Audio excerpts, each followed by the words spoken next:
New Thought Media Network. We are a global broadcast network of positive music, media, and entertainment, inspiring humanity's evolution along the journey of enlightenment and creating a world of love, peace, empowerment, and prosperity for all. New Thought Media Network. Positively inspiring.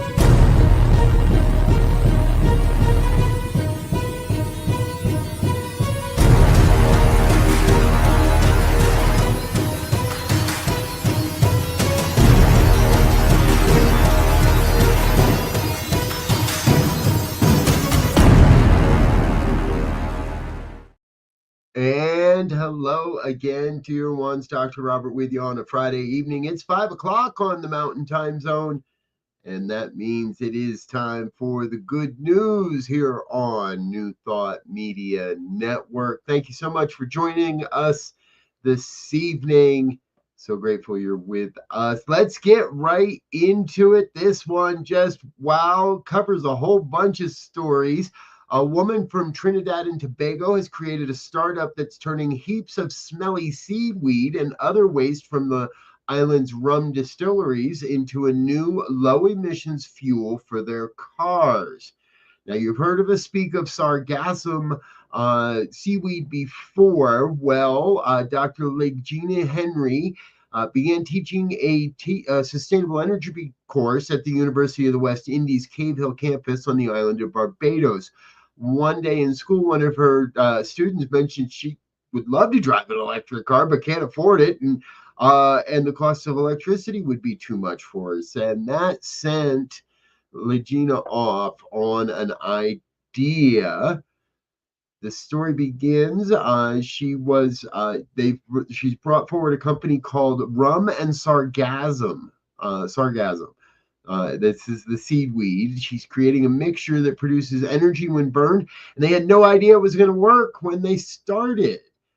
Now, she also was thinking, how could Barbados possibly transfer 150,000 gasoline cars off of gasoline if people can't afford the electricity? And 2/3 of all internal combustion cars in the country are powered by a renewable derivative from sugarcane. So they started doing some research. Things didn't look all that good, but then they realized that if they didn't, and the fun part was they didn't listen to any of the conventional wisdom that was out there around this seaweed. And because, well, they were short on time. Long story short, it works if you use rum as part of the mixture. So the wastewater from the rum distilleries mixed with the sargassum created a fuel that could potentially remove 103,000 metric tons of carbon dioxide emissions annually just on the island of Barbados. And you'd be able to do it with a conversion kit in a conventional vehicle as it is now. Don't need to switch to an electric vehicle. Good news happening in Barbados. I love hearing this. Great story. Great story. You hear me say it all the time, folks. Innovation is what's going to change it all. And here's a source of innovation. You know what else is going to change it all? Recycling. And this is a follow-up story on something we've reported on in the past. Lego Corporation is celebrating their 5th anniversary of their flagship Lego Replay project. You hear us talk about this every year on this program. This time there was a giant Lego birthday cake bearing the number 5. Now, back in 2019, we started, or since 2019, The program has collected over 1,229,000 pounds of Lego bricks have been donated to the program, and almost 400,000 children have received brick kits, recycled brick play kits. That's over 300 million individual bricks and over 190,000 replay sets have been distributed so far. All that saved from the landfill. And as parents know, everywhere from being underneath your feet in the middle of the night. If you'd like to donate some old Legos or even some newer Legos, the donation process is simple. You collect any old Lego block kits or sets that you have, put them in a cardboard box, head over to lego.com/replay and print out a free UPS shipping label. You can package it all up. They will send it and they will they'll pay the shipping to bring it back. Good work, Lego. Good news for Lego. I like this. I can't wait till we're telling this story 10 years from now. And we're like 50 billion pounds of Legos have been saved from the planet's ecosystem from the landfills.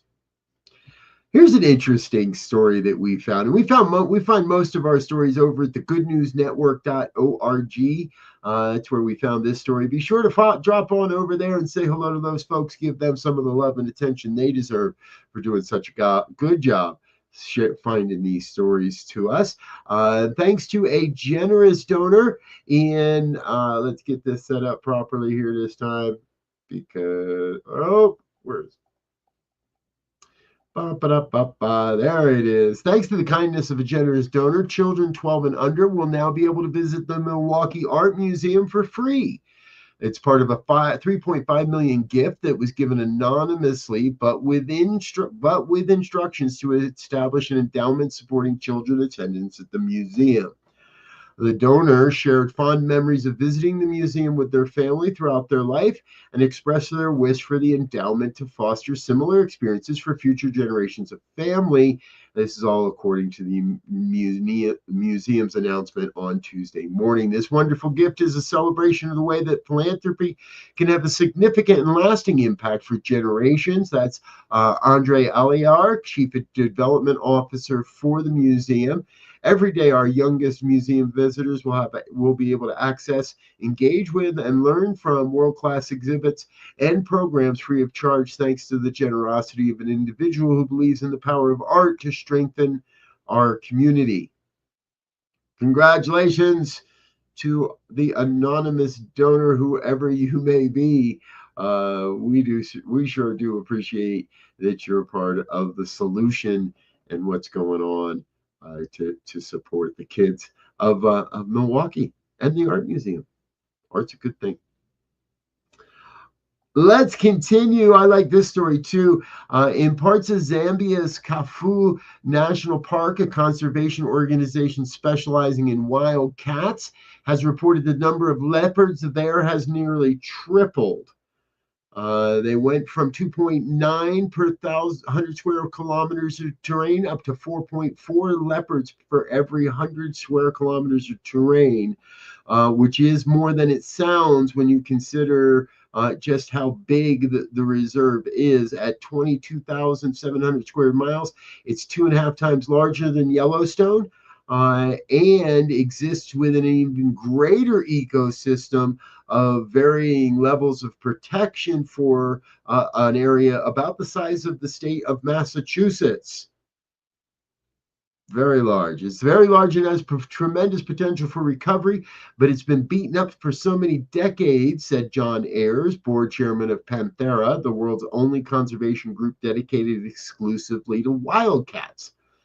Now, living in the shadows of its larger cousin, the lion, leopards get less dollars for conservation. However, because leopards also sit at the top of the food chain just below the lions, spending money to help will invariably help all the others.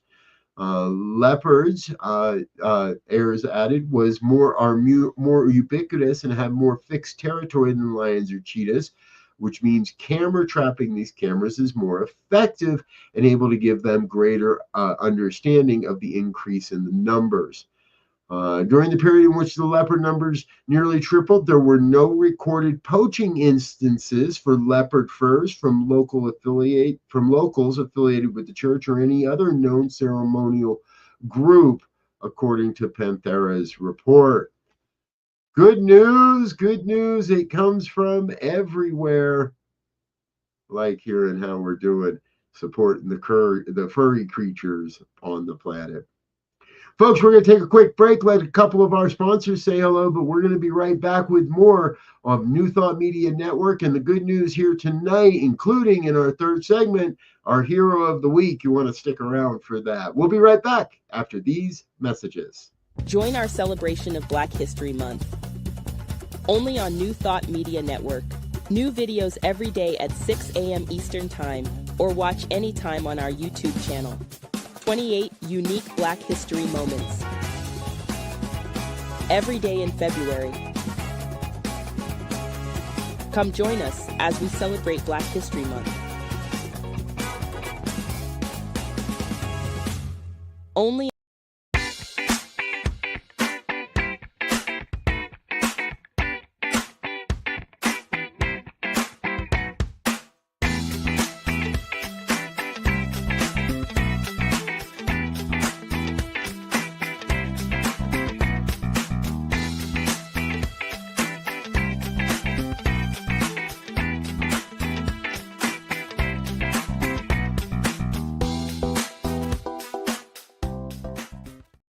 And we're back with more of the good news here on the New Thought Media Network. Thanks for being with us here on a Friday night, folks. Please remember to hit the like, share, and subscribe buttons. Let your friends and family know what we're doing.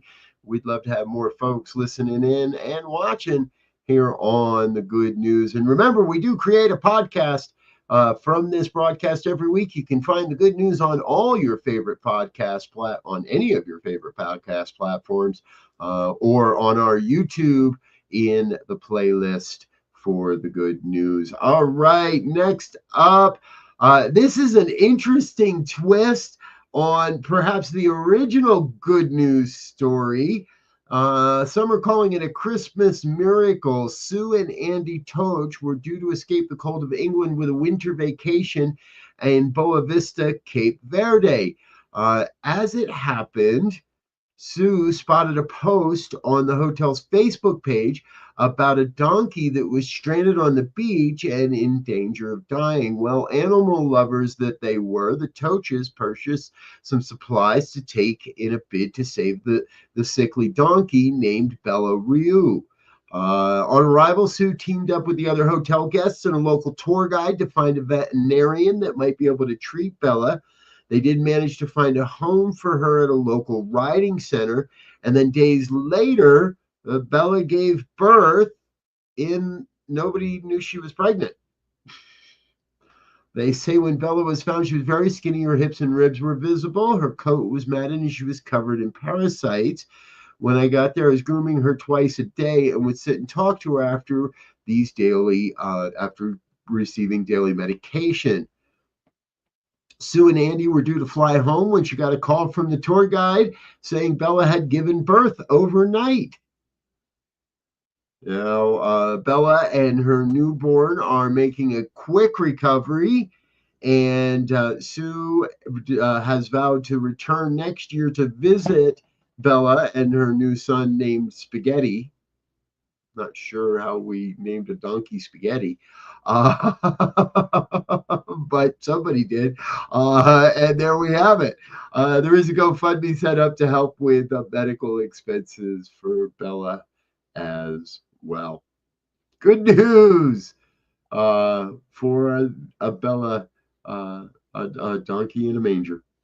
Here's another good news story. One over 5 decades in the making. This happens in Worcestershire, England. Every year on Pepper Street, there's a 52-foot tree that you can see there, and the couple that own it have been turning the lights on every year since 1978. Sorry, not quite 5 decades, 4.5 decades. They bought the little fir tree back in 1978 for $6 as their Christmas tree, planted it in their yard that year, and have been lighting it up ever since. For the last 2 decades, the couples have needed the help of a cherry picker to decorate the tree as it now towers above their home. Beyond the benefits of uniting the town and bringing in tourists from far and wide, the Rolands have raised more than 25,000 euro for charities, including the British Heart Foundation and Alzheimer Research UK. In 2002, they raised, or 2022, excuse me, they raised $3,000 for the Worcester Food Bank. And this year, they hope to raise thousands in donations for the Midlands Air Ambulance Service. The energy company has kicked in and agreed to cover a part of the cost for their December bill.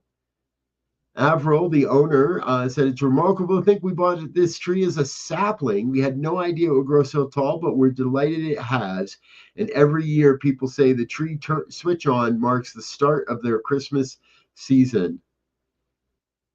The couple keeps the tree lit from 4:30 p.m. to 9:30 p.m. until January 6th. What a wonderful tradition. Avril said, "Obviously, my husband Chris and I are getting on. I'm 80 next year, but we've got no plans to stop the Christmas tradition. We wouldn't know what to do if we couldn't do this every year. It's become a tradition in the village and beyond, which is wonderful.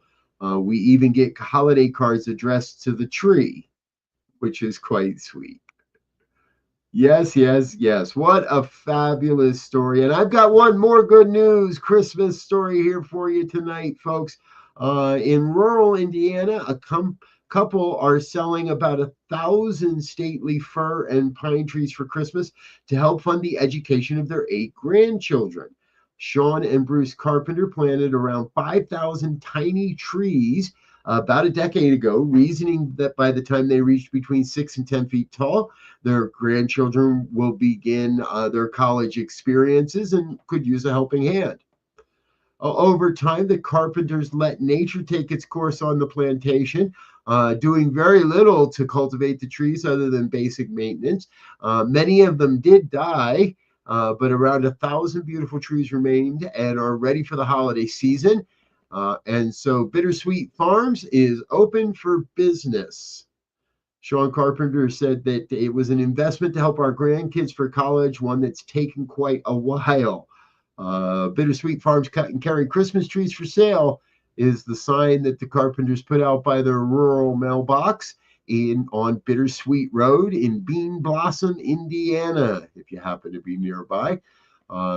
Pick your own Christmas tree estimates that this year, after inflation, trees will likely cost about $13 a foot, with rural prices trending down towards about $75 for an average tree, but going for as much as $100 or more in the cities. Bittersweet Farms is charging $10 per foot. If the Carpenters were to ship 60% of their total stock at a median price of, let's say, $83, they'd pocket just shy of $50,000. After taxes, expenses, and all the rest, figure they take home about $39,000. Let's round it up and we say each grandkid gets $5,000 towards their college education. As any parent with a kid in college knows, that's going to be a great help to each of them. The local Columbus Regional Hospital even got involved. Executives there purchased trees for this year and left some to grow for next year, but paid for them up front. Congratulations, Bruce and Sean. Good work doing the good work, keeping the idea of your family in mind. All right, folks, we're going to take one more quick break, like just a couple more of our sponsors and independent and organizations say hello, but we've got a lot more coming up, including our hero of the week. You want to stay tuned. We'll be right back after these messages. New Thought Media Network proudly presents the 2025 Season for Nonviolence 64-day meditation series, January 30th through April 4th. New meditations published daily at 6 a.m. Eastern Time on our YouTube channel. Join us as we carry the vision of a world that works for all.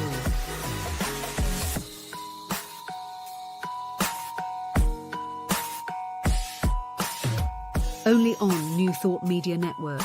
Learn more at www.ntmedia.org. Please help us say thank you to our organizational sponsors, including the Hefferland Foundation, Affiliated New Thought Network, International New Thought Alliance, Science of Mind Archives and Library Foundation, Center for Spiritual Living Denver, Center for Spiritual Living Midtown, New Thought Philadelphia, Planned Happiness Institute, Summit Center for Spiritual Living, One Heart Retreats, Center for Spiritual Living on the Lake, Unity Kitchener, Unity Spiritual Center Ottawa, Om Center for Spiritual Living, Satya Center, Begin Within Ministries, Center for Spiritual Living North Jersey, Unity of Savannah, and the Center for Spiritual Living Seattle, as well as all of our individual donors. Thank you for being part of the New Thought Media Network. Please like, share, and subscribe. New Thought Media Network, positively inspiring. Yes, yes, yes. Thank you, thank you, thank you to all of our organizational sponsors and individual donors. It is thanks to folks like you that we're able to share this mighty message out into the world and transform lives. Thank you for being a part of the New Thought Media Network family. All right, back into the good news here on a Friday evening. You know, if you have a good news story you'd like to share with us or think you'd like to share on the good news program, come on in as a guest presenter sometime. Send us an email, goodnews@ntmedia.org. That's goodnews@ntmedia.org. All right, you may have seen this story a couple months back. A couple of teenagers, high school teenagers, were able to solve and prove Pythagoras's theorem. Now, I'm obviously not a trigonometry specialist, or I'd be able to explain all of that. But back in earlier, they've proven the theory. Then on October 29th, they published a paper in the journal American Mathematical Monthly. They've used their skills in trigonometry to demonstrate 9 other ways to prove the theory. That's 10 total different ways to prove Pythagoras' theorem, which is over 2,000 years old. Now, part of all this is you can't use the equation to solve the equation. And the theorem, if you, the area of this, if you've forgotten, because I know I did until I read this article, the area of the square whose side is the hypotenuse, the side opposite the right angle, is equal to the sum of the areas of the squares on the other two sides. And it's written as A2 plus B2 equals C2. However, nobody's been able to prove that for over 2,000 years. To have it published at such a young age, it's really mind-blowing. This is according to one of the young ladies who's now studying environmental engineering at Louisiana State University. I am very proud that we're both able to be such a positive influence in showing that young women and women of color can do these things. According to Johnson and Jackson, they proved the theorem correct without using it as proof like that. Trigonometry is the study of triangles and represents equations, though it can be done through the principles of sine and cosine. It is that they were able to use this principle of sine and cosine along with trigonometry to prove the principle. Congratulations, ladies. Good work and good news. It's always good when we have scientific experience proven or theorems proven. Wow. It's the holiday season, and this is a heartwarming story if I've ever heard one. Wow. Oh, wow. This is all happening in Chicago. A reunion between a mother and son, although they never knew each other, and they were connected already. A Give Some Sugar Bakery recently hired Hunter Vermar. Is particularly proud of his pound cake. He'd always loved shopping for the sweet treats at his breakfast counter, and became friends with Lenore Lindsay, the baker. Neither of them, however, knew that their relationship went far deeper, and they were mother and son. Now, Lindsay gave up her newborn for adoption when she was just 17. Vamar, for his part, didn't know he was adopted until about age 34. After finding out, he gradually became interested in finding out who his birth mother was and submitted a DNA sample for testing. One day he received a very strange phone call. He said, I was on the phone with a friend and I got a call from the bakery. Thinking to myself, why is Give Me Some Sugar calling me? Even though he was told to expect a call from his biological mother, he didn't expect it would be the local baker. Well, they got to talking and they got to figuring it all out. And what they both considered was kind of an awkward conversation led to screams and yells of delight. When I knew who he was, we just started screaming on the phone, Lindsay said. We were besides ourselves. It was just unbelievable.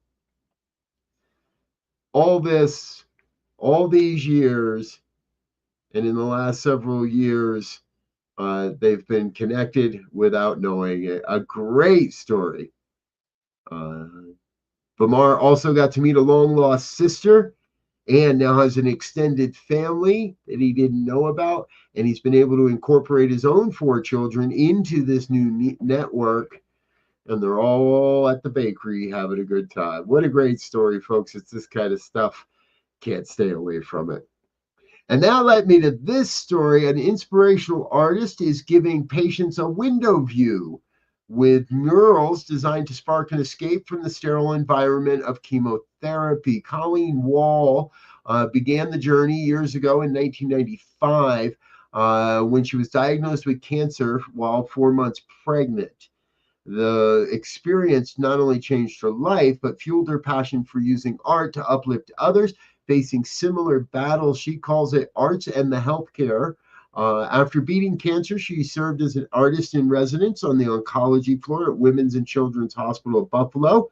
And one spring morning, when Colleen had a conversation with a patient about how beautiful the day was, the young one said, "It always looks the same from here."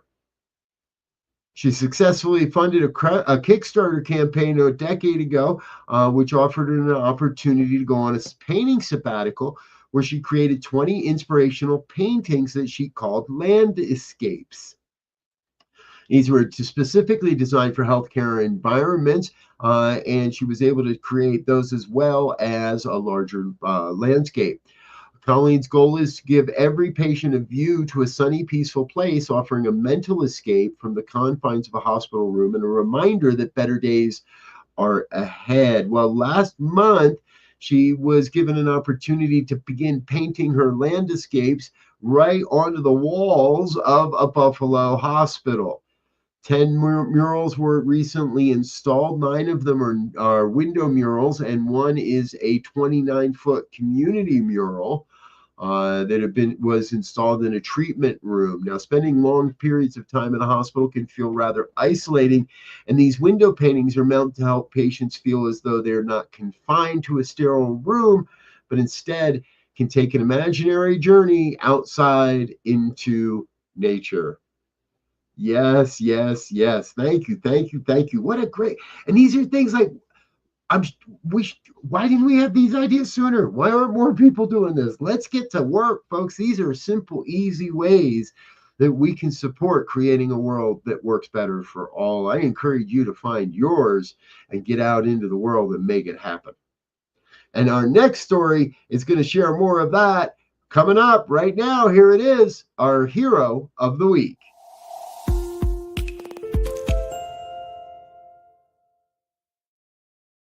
A 4-year-old with leukemia has dropped off more than 400 bags of Christmas presents at the Children's Hospital where he originally received care. Elliot Hull and his mother Harley decided to give back by distributing advent calendars and other fun items to keep sick kids entertained throughout the holidays. This is all happening in Kent, England, and Mother Haley set up an Amazon wish list so that members of her community could purchase gifts.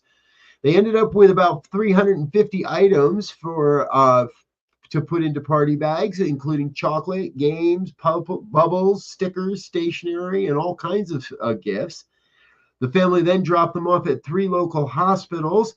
From what I have experienced, you're stuck in a room and unable to leave because of viruses, and it can get really boring, said Harley. The receptions from the patients was brilliant. The nurses were all amazed by how much there was. We wheeled in this huge crate of presents. Harley noticed something was wrong with Elliot in January 22 when he started limping. They took him to the hospital where some blood tests were done, and 3 days later they were told he had acute lymphoblastic leukemia. Elliot then started a 3-year treatment plan that entails daily chemotherapy, which will end in March of 2025. I sometimes forgot what we have been through when I hear other family stories. I think, wow, that's awful. Then I remember that we are that family too. When he was first diagnosed, we basically lived between the hospitals. He's a very kind boy and quite outgoing, said Mother Harley. The community has been amazing, and it was heartwarming to see how many people got involved. Harley said she's thrilled her son is finishing treatment, and it's a milestone that not all children get to finish. Dear sir, young man, you are our hero of the week. Thank you for being a part of planet Earth and this wonderful thing we call humanity. Thank you, Elliot. You're our hero of the week. All right, folks, that's all I've got time for. I've run just a little over, so I'm going to get out of here, let you get into your evening. Stay tuned. Pastor Michael Mangus is up next at 6 o'clock with the Fireside Chat. We wrap it all up later tonight with our evening prayers as well. I'm Dr. Robert. Until next time, I want to wish you peace and richest blessings. Bye now.